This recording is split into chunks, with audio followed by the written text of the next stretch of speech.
Thank you very much. Good afternoon, everyone. Bonjour tout le monde. Thank you, Premier. Wow, look at this.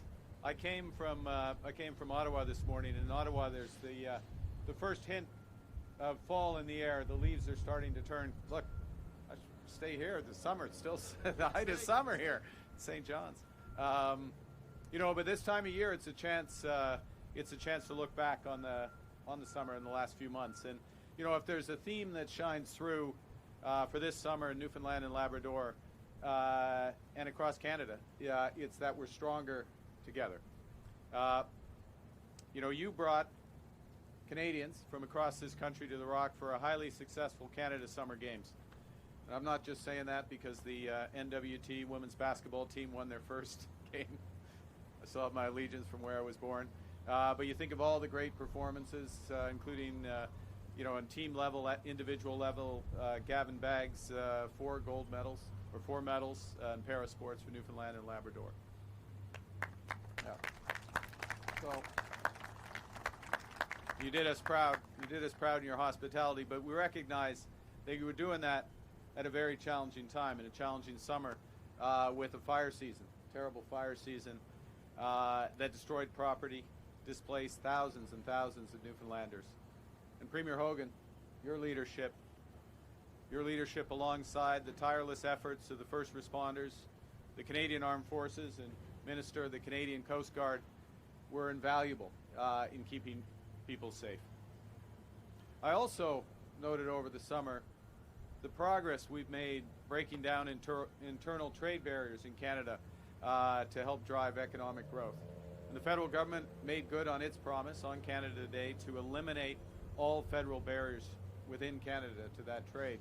And the Premier has been working hard and leading with his provincial counterparts to ensure that in these challenging times we are stronger together.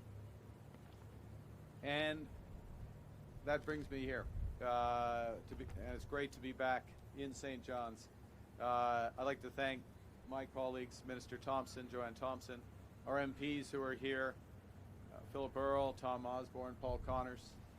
I'm back. Last time I was in this great province was at the start of this year's federal election campaign. Started right here in St. John's. Next day went to Gander on the first days of that campaign. And on those days, I was reminded in a visit near the anniversary of 9/11. I were near the anniversary of 9/11. I had the privilege in Gander of meeting remarkable Newfoundlanders who opened their homes and their hearts to strangers, consistent with the values of this province and this country. And the compassion and the resilience reflect the very best of this province. And they're real reminders, that resilience, that generosity of what makes our country strong.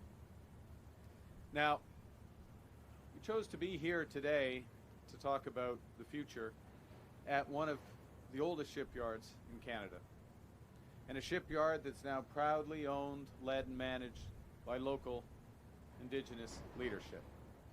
And I especially want to welcome and acknowledge Chief Terry Paul of the Member 2 First Nation, Chief Jenny Brake of the Halibut, Jenny, who started her career here as a welder. And this is a testament to what we can all do. And Sagama, Chief Joe from the Maniap Hugak. Now, this dock, as old as it is, 140 years, hard-working women and men from the dockyard, repairing and refitting legendary Canadian ships, from the Canadian Coast Guard icebreakers to the Royal Navy fleets. Let's stop and say a word about this. The Premier referenced building from coast to coast to coast. When you think about the building of the major projects here, the crucial project, and I'm so proud of the progress that's been made in Churchill between Newfoundland, Labrador, and Quebec. You think about the opportunities offshore this great province, including Bay du Nord. But you also look at these icebreakers and what they represent, unlocking opportunity in the Arctic, and protecting our country, protecting our sovereignty. That's what building Canada strong means. So whether it's the Cape Roger, the Judy Lamars, they are vessels that protect our sovereignty. They're also vessels that unlock the winter ice, unlock the contribution of this economy to Canada's $30 billion ocean economy.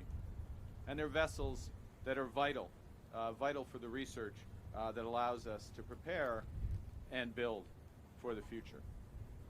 And in doing so, New Dock creates good, high-paying, fulfilling careers for our skilled workers, our welders, our pipe fitters, boilermakers, and the other skills, just as Chief Jenny knows. And we know that shipbuilding isn't just central to our history and our character, it's essential to our future. But that future, that economic future for our country, is caught up in a storm. Caught up in a storm as the United States fundamentally reshapes all of its trading relationships. And to be clear, Canada currently has the best deal of any of the United States trading partners in the world. 85% of our trade with the United States has no tariffs. It's tariff-free. And we have the lowest average tariff rate of any country. But we've learned a lesson over the course of the last several months, is that our relationship with the U.S. is changing. And we can't rely on our most important trading relationship as we once did. You know, we can't control what other nations do, but we can control our destiny. So we're focusing on what we can control and building our economic strength right here at home. C'est là notre mission principale, notre étoile de nord. Le nouveau gouvernement du Canada est déterminé à bâtir l'économie la plus forte du G7. À cette fin, nous nous lançons dans un plan ambitieux visant à assurer une nouvelle ère de prospérité après avoir surmonté l'adversité. Notre nouvelle stratégie industrielle transformera notre économie, qui passera d'une dépendance excessive envers les États-Unis à une économie la plus résiliente face aux chocs mondiaux. Une nouvelle économie fondée sur les bases solides des industries canadiennes et soutenue par des partenaires mondiaux diversifiés. Just last Friday, in Mississauga, I announced a series of new and comprehensive measures to protect, build, and transform our strategic industries so they can prosper in this new global economy. These measures are, they're wide-ranging and they're flexible, they're focused on the future.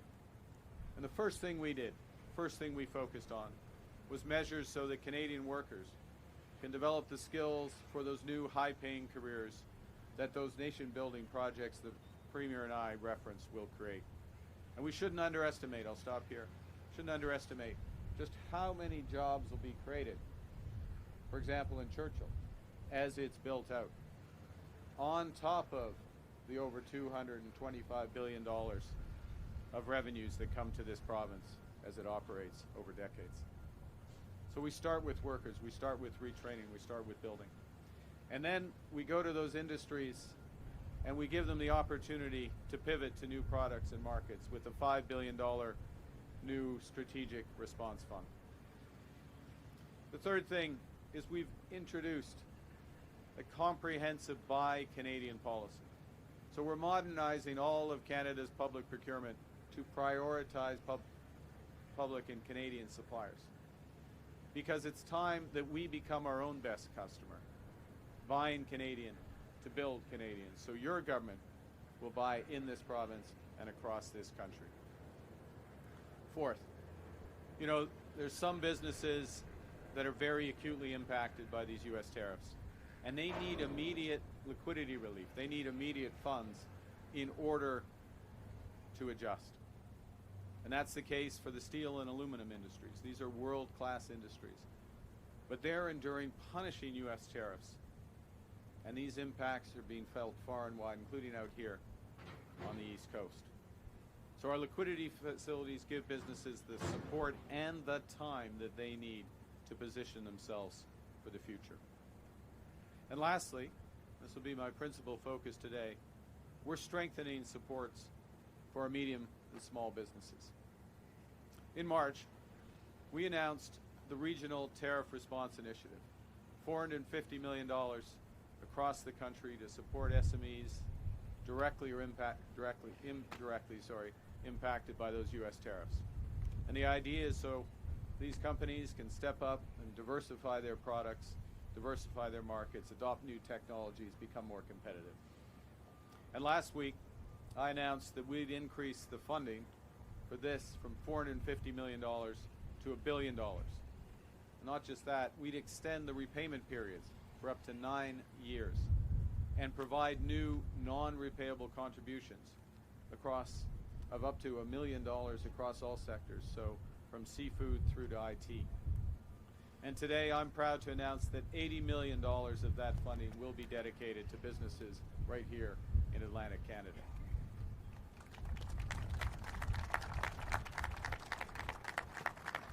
Thank you. And this money will flow through the Atlantic Canada Opportunities Agency. We'll fund small and medium-sized businesses across the region, help them not just to invest, not just to endure, but to thrive. It'll be important for that ocean economy. More than half of that $30 billion ocean economy is right here in Atlantic Canada. In all, this region's a giant in fishing, manufacturing, forestry, IT, energy, shipbuilding. And its overseas trade corridors sitting here in St. John's Harbour connect Canada with the rest of the world. Si nous voulons bâtir l'économie la plus dynamique du G7, et nous le ferons, nous devons tout mettre en œuvre pour permettre à la région et à nos industries les plus prometteuses de prospérer. Now, the $80 million under that Regional Tariff Response Initiative that goes to Atlantic Canada will help, as I said, SMEs to expand into new markets. For example, developing innovative packaging and product formats. Think in food processing, in fishery, vacuum-sealed lobster tails or flash-frozen crab clusters, tailored for high-demand European markets. But it'll also help strengthen supply chains as businesses upgrade their cold storage and live holding systems, so products can stay longer, fresher for longer, and make it easier to reach more export markets overseas. And our manufacturing and resource industries will also benefit. Par exemple, les producteurs d'acier peuvent moderniser les usines de fabrication pour la construction et la construction navale. Et les scieries de bois d'œuvre peuvent intensifier leurs activités afin de répondre à la demande nationale et internationale croissante en matière de construction durable.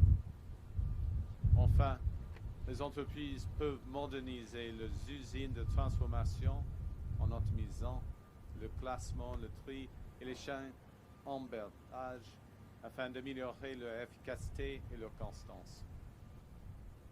So equipping Atlantic Canadian businesses with the tools they need to respond to new challenges, to innovate, to modernize, to expand operations and customer bases, to take full advantage of new opportunities. These are the ambitions that align with the missions and what's guiding your government to build lasting economic strength. It's what Premier Hogan's government is focused on. Now, we recognize that we're only going to realize these opportunities if we act. And you know, that can be tough in times like this. Changes in the global economy. This isn't just a phase, it's not just a transition, it's a rupture. It's a fundamental change that's happening in a very short period of time. And that rupture brings immense uncertainty. And when you have that big uncertainty, that can paralyze decision making, hold back investment, stifle growth. But this is not the time to delay and hope for the best. Hope is not a strategy. It's time, as I said earlier, to control what we can control. The products we buy in Canada. Taking the time so our businesses can have what they need to adjust to new realities. Getting capital to our businesses so they can retool and find new markets. and getting our workers, helping them have the skills they need for the future.